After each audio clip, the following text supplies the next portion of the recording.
Habang nakatambay kami ni Papa sa ilalim ng puno ng nyog at naglalaro ako ng buhangin, may nakita kaming kumpulan ng mga batang masaya naglalaro. Grabe ang tawanan nila habang nakahilom sa gilid ng bangka.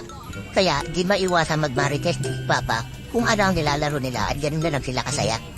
AR tapos ikaw Oo, one lolo. Maswaitan mo. Nakatulog pa. May lang yung pangko. Yan. Wala una na. Wala. Nautay sa Wow na. Wala yung natin. Puti. Wag mo kasi. Lapit mo dito. Okay, nako na. Well mo kasi. Hindi, kinakain ng demonyo yan. Para na. Motak naman na. Unayin sa'yo. Ulilat na. Ito, nga. Ito lang. Papalabas Isa na lang. sila. Pang isa lang to. Pang isa lang. Bilis sa kanila yan. Laki ng ako. Iyak ako muna. Hindi ko kaya mo. Ay, ako ay lang. Yung ulo, ala yung iyo. Wag ulo. Wag ulo.